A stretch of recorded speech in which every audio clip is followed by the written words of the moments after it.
How many books did I actually read this month? I read 18 books in the month of February. Hey guys, welcome or welcome back. We are gonna do my February reading wrap up, and as you guys heard, I read a lot of books this month, a lot of great books this month, so let's talk about it. Before we get started, I do have to say, I was 8 for 8 on my February TBR, so I am so proud that I actually read all the books I wanted to and more. Now let's actually get into it. I went to a new coffee shop this morning. It was doing like a soft opening, and I got a raspberry matcha, and it is really good. I feel like it makes the most sense to just go in the order that I read them. So first up was Splintered Kingdom. This is book 2 in the Shattered Crown series. Now both of them are on Kindle Unlimited, but the first book is Smoke and Scar. And I kind of just want to go through that synopsis because I can't really give a synopsis for book 2.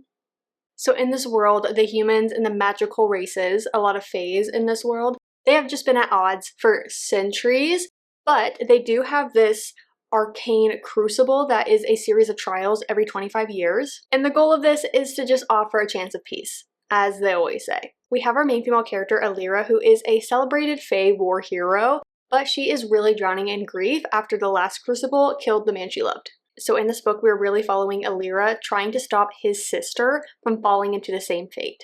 And then we have the main male character, Cedric, who is a human warrior, if you will, and he has been training his whole life to win this crucible and hopefully find this peace, but he is having to team up with Alira in this journey, and he does not like fae.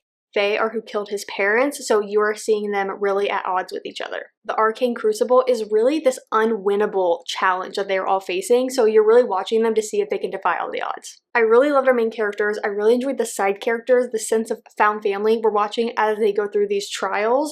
Book 2 takes off right as book 1 ends, and you are really just getting the yearning with our characters, and you're seeing a natural progression of how book 1 ended into what's next. I am very excited for the next book. The next book I read was Love Letters to a Serial Killer. This book, it was such a fun time. It was constantly us as a reader talking to our main female character like, babe, how did we get here? Like, our main female character is really needing a sense of direction, and I fear writing to a serial killer wasn't the direction we were going for. It is a really like silly, goofy thing. If you just take it lighthearted and just have a fun time with it, I really enjoyed the story. And then I picked up Silver Cloak by L.K. Stevens. This was such a highly anticipated read for me because I'd seen so many people absolutely love it, and I absolutely loved it too. I gave it 5 stars. I really like the magic system in this because it is fueled by pain and pleasure, where one gives you more quality and one gives you more quantity. So I just love that overall premise. And this also felt like an element of urban fantasy in a way, because you're dealing with this academy that is training detectives, but you also have this mob that you're dealing with as well. And so you have our main female character whose parents were killed by the Blood Moons, that's that mob mafia, and then you have her lying her way into the Silver Cloak Academy to hopefully like train to be a detective and take down the Blood Moons, but that is early like found out, so she is actually used to infiltrate the Blood Moons. And so you're seeing our main female and male characters having to come at odds with each other because it's no secret like kind of where she's coming from. So you see like this valid mistrust that they are having to like overcome, and I loved it. I think I just loved it. I loved the politics, I loved the characters, the magic, the whole plot line of it all. Like, I'm very excited to see where this book goes. Next, I picked up the first book on my February TBR, and that was Shadow Song by S.J. Jones. This is the conclusion to the Winter Song Shadow Song duology. First of all, I love a good duology. Second of all, I love this book more than the first, and I really enjoyed the first one. I think I loved the writing a lot more in this. I love where the story went. I love the magic in it. It just felt so beautiful to read. And I think this is for the Rachel Gillig lovers. I think if you really like the way she tells her stories, you're gonna really enjoy this one. You are following our main female character. What is her name? Liesel. Now, I'm not gonna talk about this synopsis, but book 1 synopsis. Liesel has always been told this Goblin King story. This like, you know, like your childhood stories, right? The make-believe, all the things. But her sister is actually taken by the Goblin King. So unfortunately, he's real. But she travels down under and she is unfortunately very attracted to him. So she is battling getting her sister at odds with these emotions she's having. And then you also have this high storyline of music. And I think that really just blossomed in book 2, but I loved how it was starting in book 1. And it had such a huge plot line in book 1, but I just like loved the development throughout book 2 and just the conclusion of it all. I just loved her family in this. I loved her navigating what it is to fight for yourself, fight for things you want, to actually want for yourself and not just fighting for your family and their wants. Like, I just really enjoyed this story, and I think if you're looking for more of that gothic tone but so beautiful, this. The next book I picked up was also my February TBR, and this was Stolen Midnights by Catherine Quinn. This is a newer release. It came out in the beginning of February. And this was such a good YA fantasy. I'm very hit or miss with YA. It just depends how young it reads, but this was perfect. I loved it so much. We are following Ren, who is a part of this higher class family. And in this world, when you are a part of those higher classes, when you turn 18, the fates, which are dawn, dusk, and day, such a cool premise, they gift you a magical ability. And so you have this like physical gift that's representing that magical ability. And when Ren turns 18, her gift never comes. And it never comes because our main male character, Damien, stole it.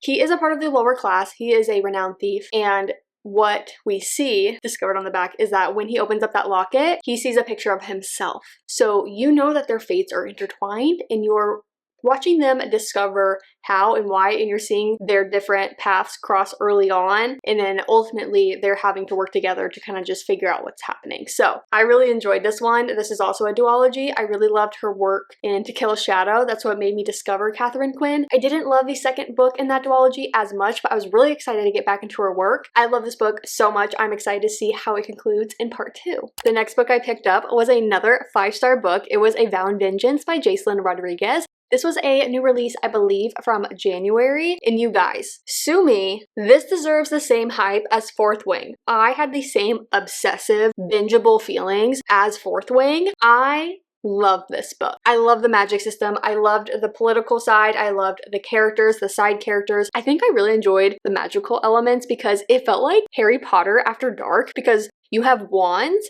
but you also have this like tarot card magic. I'm gonna heavily rely on the synopsis given because I don't want to say anything wrong, and I feel like there's so many good parts. So we are following Rune, our main female character, and she really wants to get to the immortal realm. She has nothing left to lose. The immortals have taken everything from her, her family, her friends, her home. So in this kind of drafting process that happens, she puts herself in the position to be picked to go because she wants to find her family. She wants to figure out what's going on the other side. And depending on which immortal group you are chosen by, because there's kind of like a few different immortals going on, you know? Well, depending on who you're chosen by, you go kind of down these different paths immediately. And so who she's chosen by, she is now entering this kind of military academy. Now that's where the fun magic comes in, because when you are going through this like initiation process, you are having these tarot cards reveal like your magic. So just it depends on the card you have, the type of magic you have. Now, of course, Rune's magic reveals itself to be the rarest. So she's teamed up with the only other wielder, Prince Draven,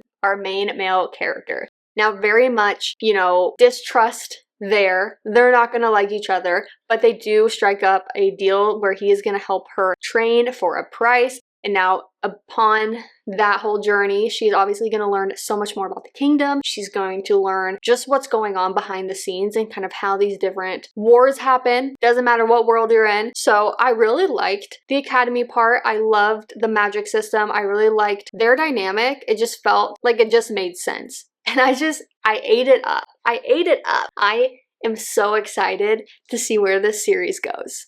We know I'm back in my thriller era, so the next book I picked up was My Husband's Wife by Alice Feeney. I really enjoyed this book. I feel like Alice Feeney had been hit or miss lately for me, but I had a good time with this, and if you want to read it, I highly recommend adding the audiobook or just listening to it. I really loved the little moments the audiobook gave to really bring to life certain scenes. You are following a few different characters. The scenario goes like this. A woman leaves her house to go on a run. Said woman comes back. The house is locked. She is then introduced to a woman that opens the door saying, I'm the wife. Her husband is like, I don't know you. This is my wife. And so you are navigating what the hell is going on. And you just have all these different mysteries going on, and the reveals are crazy. I'm gonna give her that. They're a bit outlandish. But at the same time, I'm not that picky. I just want a fun story. And this was a fun story. The next book I read was also from my monthly TBR, and that was The Shadow Queen by CJ Redwine. This is a interconnected standalone series. I believe it's called the Ravenspire series.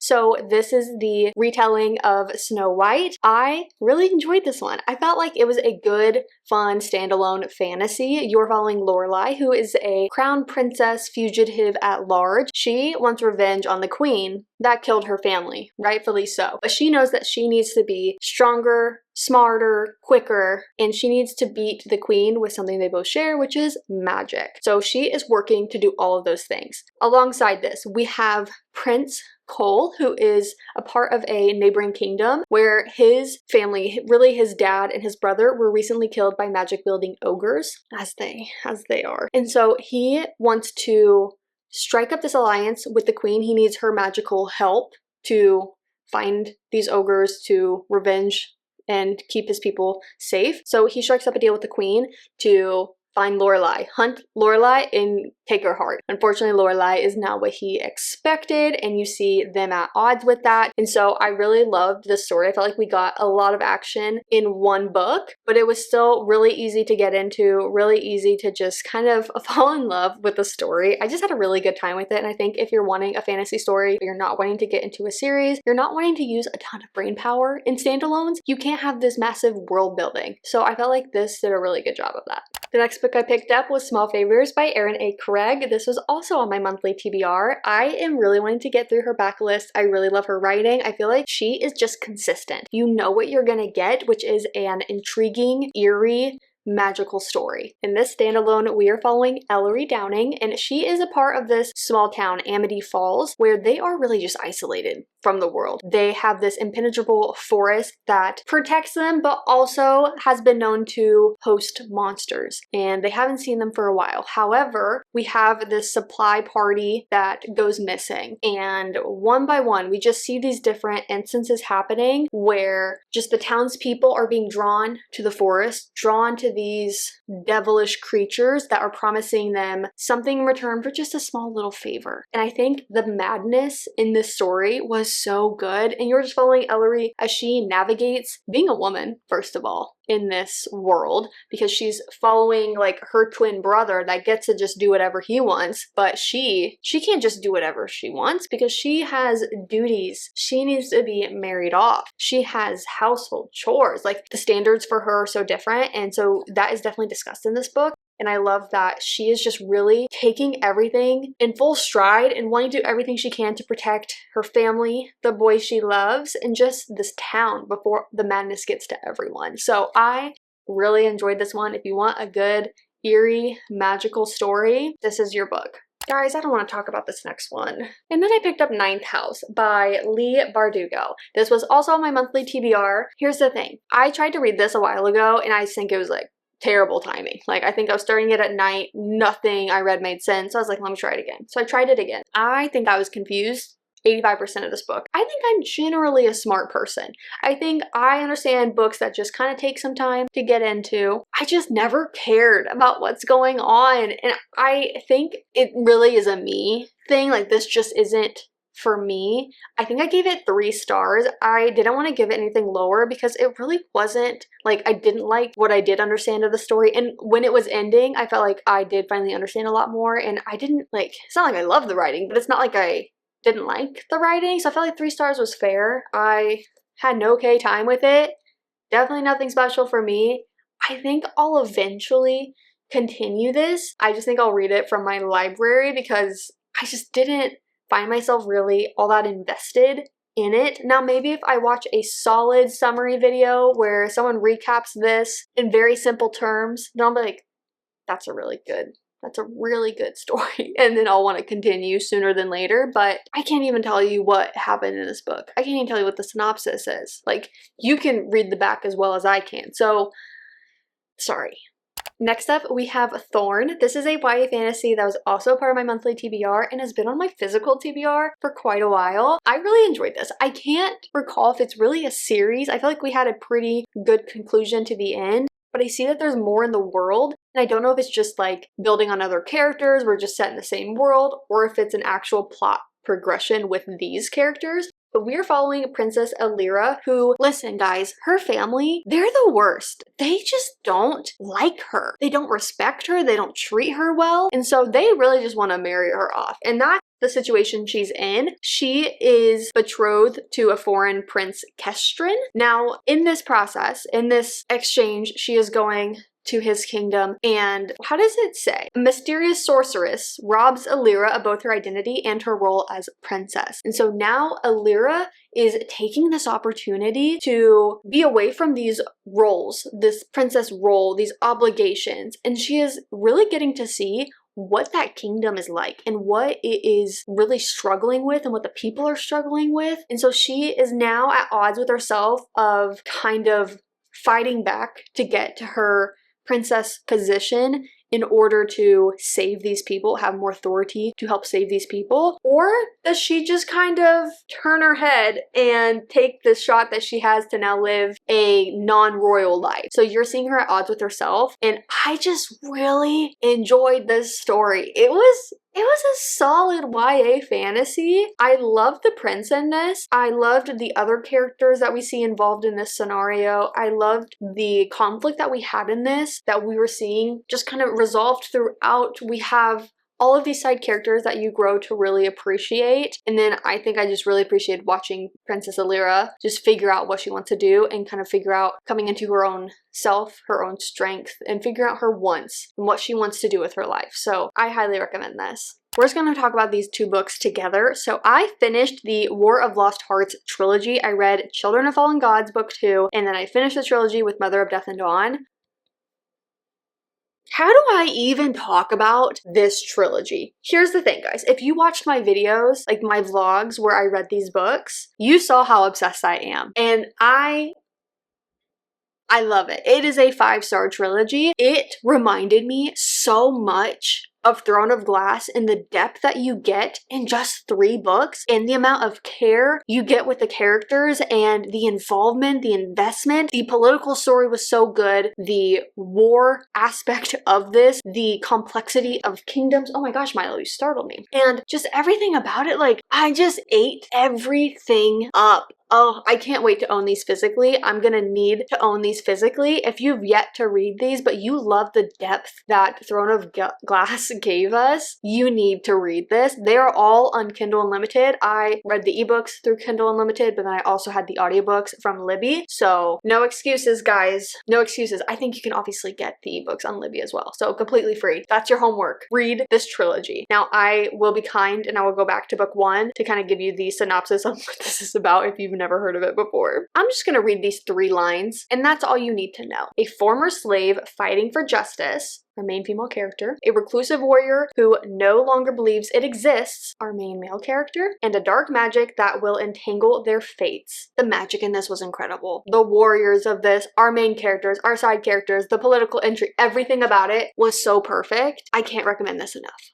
The next book I read was The House Saphir by Marissa Meyer. This is a new release, I think at the end of the year of 2025, but new release. I have it in hardcover for goodness sakes. Like, I usually wait for a book to come out in paperback before I get it, but I am so glad that I have this, that I read this. This was such a cool story. So we are following our main female character, Mallory Fontaine, and Bestie's a fraud. Listen, she comes from a whole long line of witches, but the only ability she has is to see ghosts. So her and her sister have pretty much been getting by selling bogus spells, kind of doing the whole apothecary thing, and doing house tours at the Saphir mansion. This is where the first Saphir murder happened. It says that Mallory is a self-proclaimed expert on Count Bastien Saphir, otherwise known as Monsieur Le Bleu. I'm not French, don't sue me on that. He has brutally killed 3 of his wives, centuries ago. But she never expected to meet his great-great-grandson, who is now approaching her, needing her to do him a favor. He needs to hire her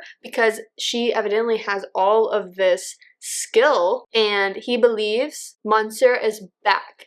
And he is with a vengeance and just terrorizing the great-great-grandson's mansion. So it says, when murder again comes to House Saphir, Mallory finds herself at the center of the investigation, and she is almost certain the killer is mortal. So she is just trying to get by with the lack of skill set she has authentically and really just figure out what is going on and really just get that fact check. But I think that this was such a fun, dark story in the sense of, murder and stuff, but there was such a comedic relief to it, and it was just so fun to have the ghosts involved because you're seeing Mallory interact with them and those conversations, but you're seeing her also navigate the great-great-grandson and how to be more of a real witch, and it was just so funny. You're having her really investigate what's going on, but really just flying by the seat of her pants, and I just had such a fun time with this story. Next, we're going to talk about Cinder by Marissa Meyer as well. I actually read this book first, and then I was like, I need more Marissa Meyer.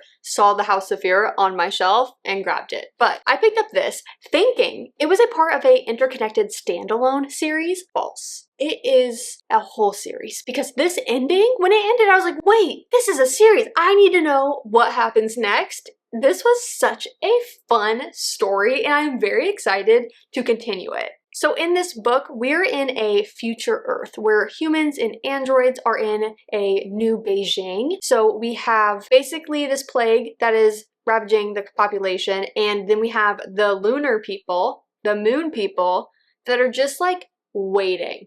They're waiting for the right time to strike. But little do they know, the Earth's fate is relying on one girl. And that comes Cinder, our 16-year-old cyborg mechanic. Now, she really doesn't want to highlight the fact that she is a cyborg. She wanted to keep that on the DL. Now, her stepmother, Cinderella retelling, she's the worst, okay? She's the worst. We don't want to talk about her any more than we have to, but Cinder, her life becomes intertwined with the handsome, of course, Prince Kai, and she suddenly finds herself at the center of an intergalactic struggle and forbidden attraction. So she's just trying to navigate everything. The plague, her family's health, keeping, I guess, Earth safe, whatever she's feeling for the prince, she's navigating it all. And she's only 16, guys. Gotta keep that in mind. So I think this was just a very fun story, very bingeable story, and I really want to continue on with this series. Scarlet is next, which one of my friends just said that was her favorite book in this, so I'm very excited to continue it.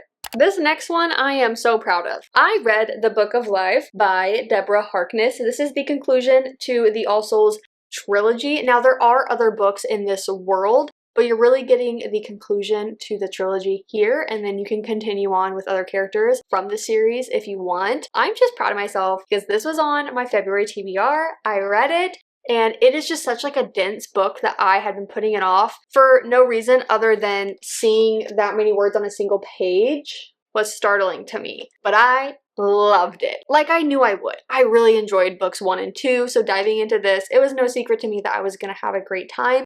You are following Diana, who is a witch, and she had access accidentally, didn't really realize what she was doing, to Ashmole 702. Point is, it is the Book of Life. It holds all of the secrets and origins of witches and vampires and demons and all of those creatures. And so she has now become a target. Now that's where Matthew, a vampire, now theoretically, witches and vampires, you don't really want that. But Matthew, he wants the book, but he also wants to protect her. And in order to get the book, he kind of needs to protect her. So you are seeing them in book 1, kind of navigating all of that. Obviously, blossoms into much more. We love Matthew. Guys, I love Matthew. So I really, really enjoyed book 1. I think this is a very dense series. So if you've read about witches and vampires in other books and you found it to be just more surface level, a good story, and you just want that, go ahead, leave it there. But if you want more, you want to feel like you are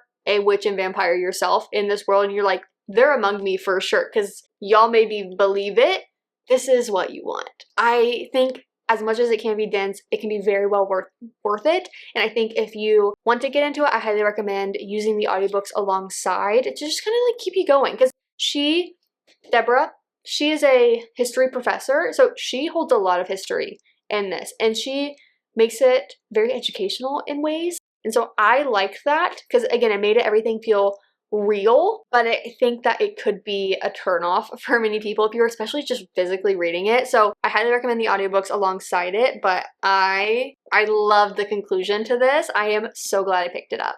The next book I read was The Bookshop Below by Georgia Summers. So this book I actually did check out from my library physically, but I also had the audiobook from Libro FM. I love this one. It was a fun, whimsical bookshop kind of story. It is not a cozy story, no. But was it fun and magical? Yes. In this, it says, if you want a story that will change your life, Chiron's Bookshop is where you go. For those lucky enough to pass through its doors, it offers a glimpse into a world of powerful bargains and deadly ink magic. So Cassandra, our main female character, for her, it's a reminder of everything she lost when Chiron kicked her out and all but shuttered the shop. Since then, she uses her skills in less ethical ways, trading stolen books and magical readings to wealthy playboys and unscrupulous collectors. It's a word I don't use in my everyday life. But then Chiron dies, and under mysterious circumstances. So if Cassandra knows anything, it's this. The bookshop must always have an owner. And so there's more than just Chiron's bookshop in this world. There's other secret magical bookstores in this world. But she's not the only one interested. There's Lowell Sharp, another bookseller owner, and he is a dark-eyed, regrettably handsome bookseller at that. But he can't seem to stop bumping into her and rival owners who threaten Cassandra from the shadows, and of course Chiron's murderer, who is still on the loose. As Cassandra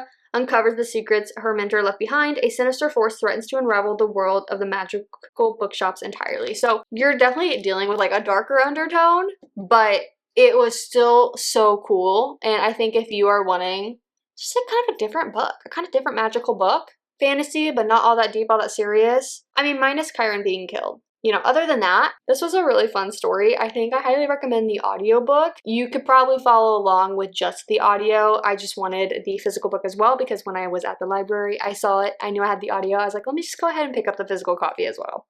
This last one, I don't think I can speak to it long without just sobbing, and I actually just gave my physical copy to a friend yesterday, so I don't have it, but I did read the final book on my monthly TBR, and that was Tuesdays with Morrie. What? I think it is a required read for everyone. I know I said the War of Lost Hearts trilogy is your homework. Tuesdays with Morrie is the priority homework, I fear. It is such a short book. To me, it's a book you should just sit with. You should sit with it, get out your pen, underline the things that stick out to you, write in the margins, like do all the things. Really immerse yourself in this story because there's just so many important quotes, important life lessons. You are following a real story, a nonfiction story about our author who had an incredible professor he loved, he lost contact with, and 16 years later, he sees Morrie, his professor, on this show that just wanted to document where Morrie was at in life because he had been diagnosed with an illness and there was just this kind of episode on it. Mitch, our author, seeing that was like, I want to reach out to this professor. And so he does. And they had such a good connection while he was in college, and you see that just immediately like happen again when he sets foot in Morrie's home, and it's like it's 16 years ago. And I mean, the author's kind of like at odds with that and like navigating the emotional strain that he's feeling and like, why did I just stay in touch with him and all of these things. So you're seeing these conversations that our author has with Morrie at this new stage in his life, and it was just so beautiful. I cried so much.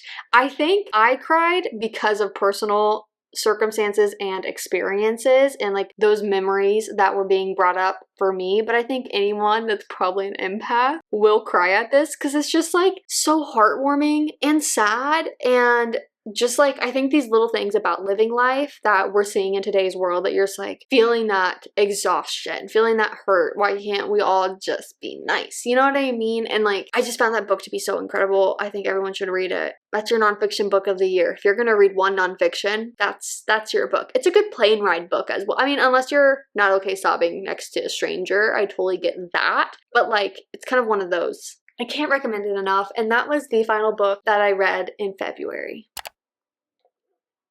I cannot wait to just chug this when I finish this video. So as you guys saw, I read so many amazing books in February. I don't know what I was on because I didn't read. Towards the end of February, there was like a couple days in there I wasn't able to read. I was just busy with other stuff. I've had a very busy start to March. It's currently March 4th and I just finished my first book that I literally started and finished all last night. So I'm excited to get back into reading. I feel like it's been like a week of nothing. So I don't know how I did all of that. Definitely not normal. But I read so many new favorites. I finished series. I started new series that I'm excited for book 2. Like, I just think I had such a good reading month and I'm very happy about that. I'm very proud of myself for finishing my monthly TBR.